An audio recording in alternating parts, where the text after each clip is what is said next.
Bonjour tout le monde, j'espère que vous allez bien, c'est Armelle.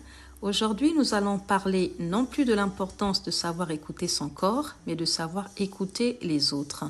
J'ai alors intitulé mon message comme suit, sois plus prompte à écouter. Je répète, sois plus prompte à écouter. Quelqu'un a dit ceci, que l'écoute est le point de départ de la communication, car avant d'émettre, il faut être capable de recevoir. Bien écouter permet de désamorcer des situations de crise, de se concentrer sur des faits, d'activer l'intelligence collective en multipliant les points de vue sur le réel. Avant d'aborder le sujet, donc, j'ai envie de vous poser la question suivante.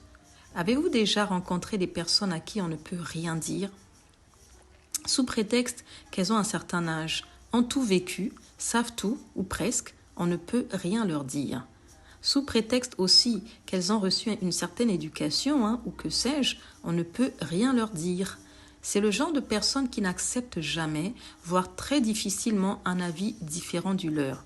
Moi, j'en ai connu, et même encore aujourd'hui, et je ne sais pas ce que vous en pensez, mais pour ma part, je trouve ça désagréable et surtout très éprouvant d'avoir affaire avec ce type de gens.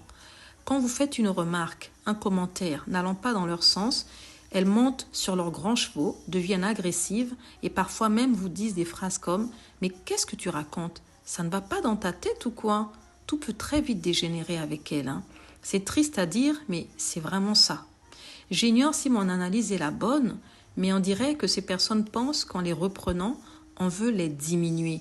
Du coup, elles auront pour réflexe de se justifier, d'étaler leur savoir pour vous faire comprendre qu'elles savent tout, et que vous n'avez pas raison. Voyons par exemple un exemple. Vous leur demandez, au fait, tu es au courant qu'il y a une nouvelle application qui existe ? Est-ce que tu sais l'utiliser ? Ces personnes vont vous regarder, l'air de dire de quoi tu me parles ? Du coup, face à leur air dubitatif, vous allez leur montrer comment fonctionne l'application et tout.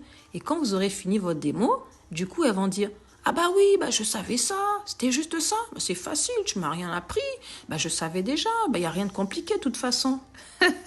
C'est terrible, mais ça existe vraiment.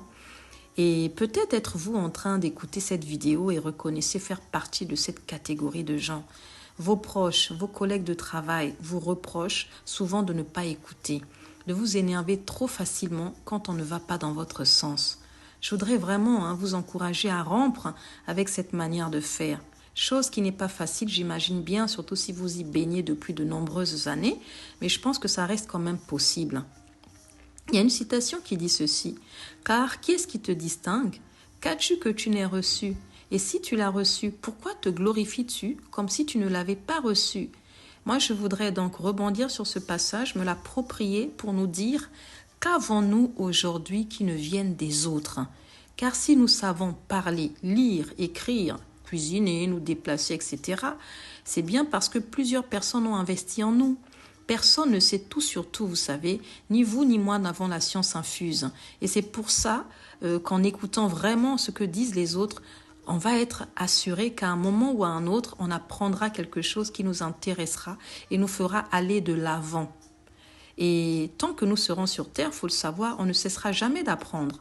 Peu importe notre âge, nos capacités, nos savoirs, nous aurons indéniablement besoin des autres pour nous améliorer, pour avancer dans la vie.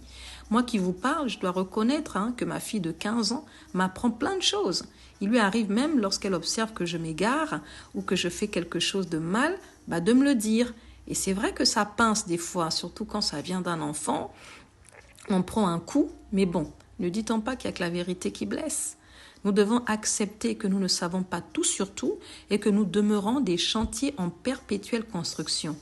Les remarques des personnes qui nous entourent sont très constructives parfois, à condition de les prendre de la bonne manière. Il peut arriver des fois un matin, on arrive au boulot à chaud comme ça, le responsable se met à nous hurler dessus, à nous faire des remarques et on a envie sur le moment de bondir de notre chaise pour réagir, mais si on s'assoit, on écoute ce que la personne a à dire, on s'assoit et on réfléchit à ses propos, ça se trouve, la personne aura dit des choses qui sont bonnes et il y aura forcément quelque chose de bien à en tirer. Je ne parle évidemment pas des gens de mauvaise foi qui vont critiquer à tort et à travers par simple méchanceté, ça existe aussi, mais il s'agit là des personnes de notre cercle. Ça peut être familial, professionnel, amical, des personnes vraiment qui vont avoir un lien direct avec nous et dont on sait qu'elles ont une bonne moralité et ne veulent surtout pas nous voir couler, par exemple. Donc moi, je parle vraiment de ce genre de personnes-là. Et quand les autres nous font des remarques, généralement, c'est qu'il y a une bonne raison. Mais nous, on ne paie rien à écouter. Ça mange vraiment pas de pain que vraiment de tendre l'oreille pour écouter ce que les autres ont à dire. Et si jamais les personnes dans leur analyse, elles se sont trompées, à ce moment-là, on écoute et dès qu'on a la parole, on essaie de justifier. Je dis par exemple, voilà, toi tu m'as dit ceci, mais moi, dans l'action que j'ai voulu poser, voilà la raison, c'était ça. Donc c'est beaucoup plus sain d'avoir ce type de rapport-là. Donc voyons maintenant quelques raisons valables pour abandonner cette attitude mauvaise. La première que j'ai identifiée est que si on persiste dans cette manière de faire, les gens auront tendance à nous fuir. Ils vont fuir pourquoi? Parce que devoir toujours faire attention aux mots qu'on emploie pour ne pas fâcher son interlocuteur en face, c'est un exercice pénible et que beaucoup ne sont pas disposés à faire. Ils préféreront contourner le problème en vous fuyant pour éviter les prises de tête inutiles. La deuxième raison que j'ai notée, c'est que quand les gens, par exemple, vous voient entreprendre quelque chose, ils voient déjà que vous êtes en train d'aller droit dans le mur. Comme on ne peut pas vous faire de remarques ou de recommandations, ils vous laisseront faire. Ils vous laisseront foncer et le résultat sera que vous allez vous planter. Mais comme elles savent que si on lui dit quelque chose, il va peut-être commencer à dire « voilà, je sais tout, tu n'as rien à me dire », ils vont rester calmes, ils vont vous voir aller droit dans le mur. Et c'est dommage parce que si ces personnes-là vous avaient parlé, si vous saviez écouter, vous auriez pu éviter la catastrophe.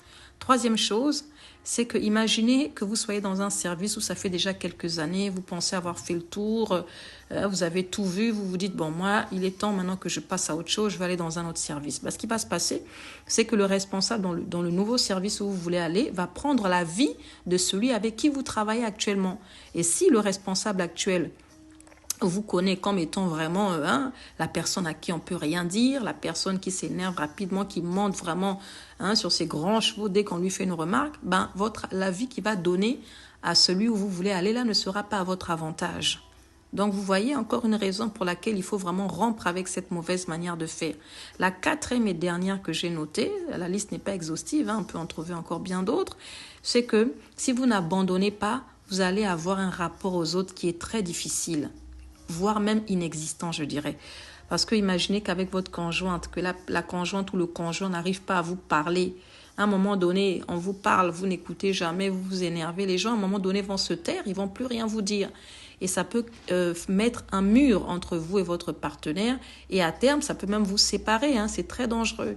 Ça peut rompre aussi les communications avec les enfants, avec certains de vos amis, du coup, qui ne voudront plus vous fréquenter parce que vous réagissez souvent mal quand ils vous disent quelque chose. Donc, ça a vraiment des conséquences gravissimes, pour ne pas dire désastreuses. Donc, il faut vraiment en sortir, quoi.